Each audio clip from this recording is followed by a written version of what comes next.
Risna, jadi memang sejak awal tertarik untuk datang ke Papua, kemudian ikut program PSP3. Ketika datang, apa tugas utama di sana? Kita itu sebenarnya ditugaskan multifungsi, tapi saya lebih tertarik ke pendidikan. Terus apa yang Risna lakukan waktu itu? Awal-awal itu saya berbaur dengan masyarakat.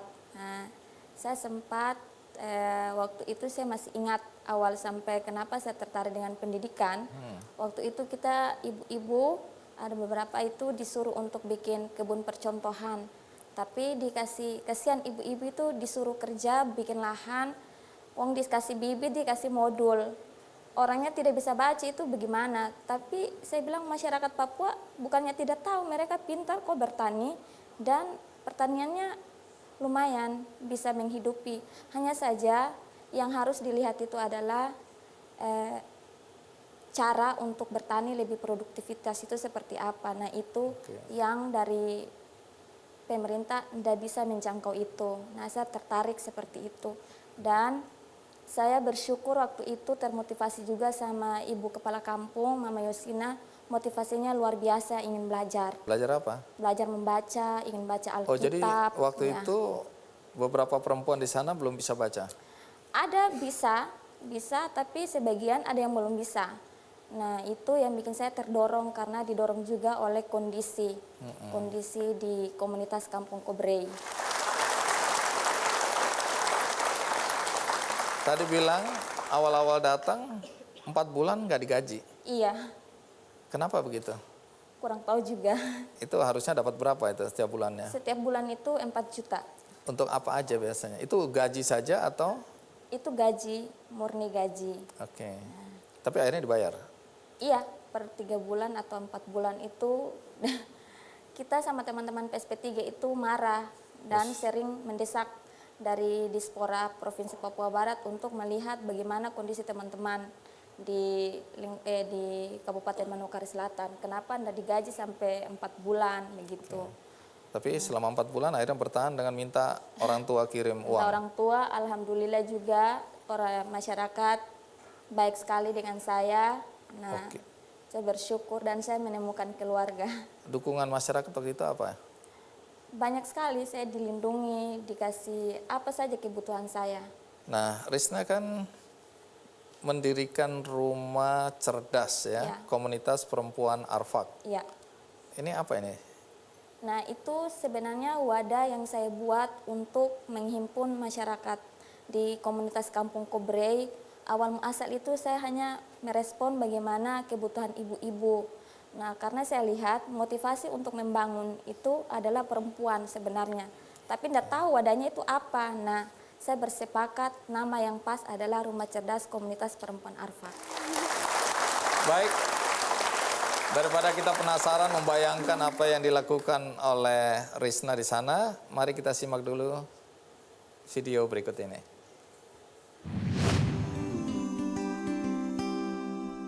Aduh, mama lihat sapu hati suta tinggal di gunung-gunung di lembah. Berawal dari keprihatinan terhadap nasib anak-anak dan perempuan di Arfak Kampung Kobrey, Manokwari Selatan, membuat Risna Hasanuddin memutuskan untuk mengabdi di tanah Papua Barat. Wanita yang disapa Risna ini bukanlah orang Papua. Dirinya berasal dari Banda Neira di Maluku Tengah. Dia memiliki tekad kuat untuk membantu anak-anak dan perempuan Arfak agar tak menjadi generasi tertinggal, meski tanpa mendapat imbalan dari siapapun. Pada September 2014, wanita kelahiran 1988 ini mendirikan rumah belajar yang diberi nama Rumah Cerdas Arfak Papua Barat dengan tujuan mencerdaskan anak-anak dan perempuan Arfak. Berbekal tekad dan keyakinannya serta dukungan dari orang tua, Risna secara perlahan mulai merangkul wanita-wanita daerah tersebut untuk diberikan pendidikan yang layak. Bikin oke, namanya Atik yang sudah Sudah tua-tua yang bikin noken. Kalau tak muda-mudi itu belum tahu. Sudah waktu itu dong beli dari pameran dia punya hasil 22 juta. Berbekal dengan uang seadanya dan kiriman dari orang tua, Risna terus menjalani hari-harinya dengan memberikan pengajaran bagi masyarakat sekitar. Risna memutuskan untuk membantu masyarakat sekitar pembuat noken dengan melakukan pemasaran melalui jejaring sosialnya. Meski awalnya Risna sempat merasa sedih ketika keluarga kurang mendukung aktivitasnya ini, dikarenakan harus berpisah jauh dengan keluarga besar, tapi demi mencerdaskan anak-anak dan perempuan Arfak, Risna pantang menyerah.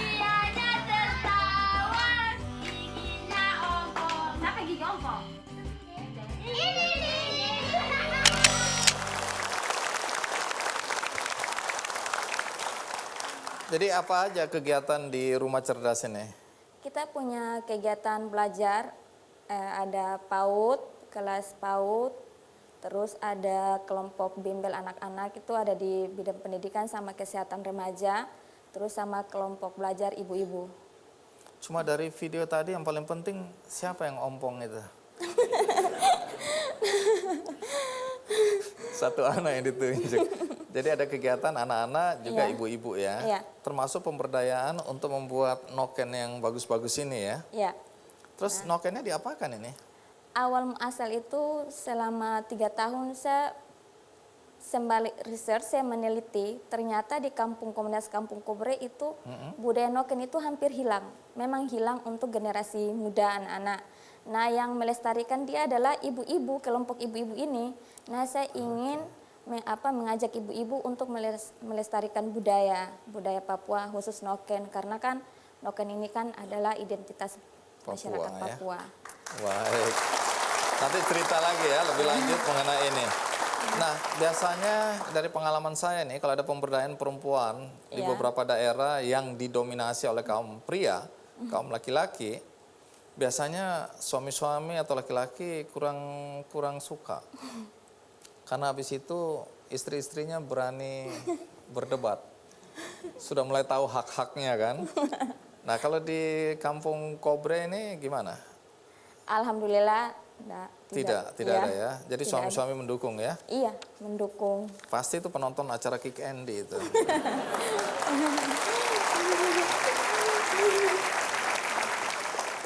Tapi anak-anak ini kan bersekolah formal ya. Iya, bersekolah formal, tapi motivasi atau partisipasi anak-anak ini kurang sekali. Ada yang sampai 1 bulan, 2 bulan, tidak ke sekolah. Jadi saya mengajak adik-adik ini dengan edukasi yang berbeda, bermain, tapi tidak menghilangkan nilai edukasi. Nah, di dalam kelompok itu saya mengajak untuk ayo ke sekolah formal, tapi saya kumpulkan dulu di rumah. Tapi ngomong, maaf, Risna Muslim ya, Iya, berada di masyarakat yang mayoritas non-Muslim.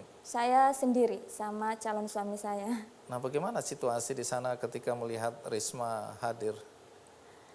Nah, itu yang bikin saya excited. Ternyata di Papua itu beda sekali apa yang diberitakan. Saya dilindungi karena saya Muslim. Nah, yang lebih mengharukan adalah ketika acara adat atau saya diundang, mereka menyuruh saya untuk makan duluan. Kenapa begitu? Karena takut jangan sampai tertukar sendok. Nah, itu yang bikin saya terharu. Jadi dijaga betul. Iya.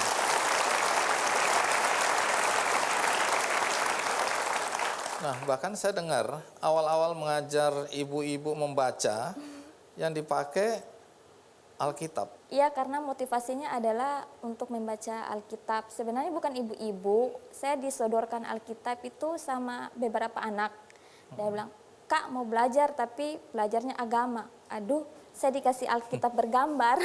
Yang ini bagaimana caranya?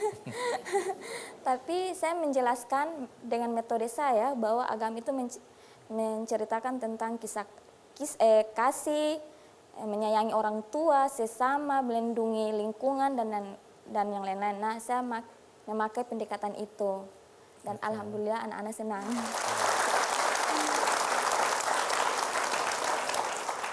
Nah, Setelah ini kita akan mendengarkan perjuangan Risna pada awal-awal ya, termasuk pelecehan seksual yang nyaris berujung pemerkosaan 2 kali bahkan ya.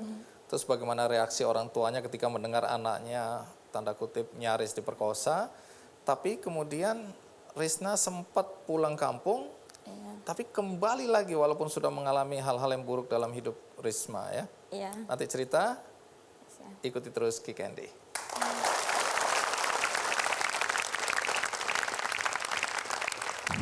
Sembari saya balik, dia lempar saya dengan batu. Kena di mana? Di sini masih ada tandanya. Oh, sampai bocor begitu? Iya.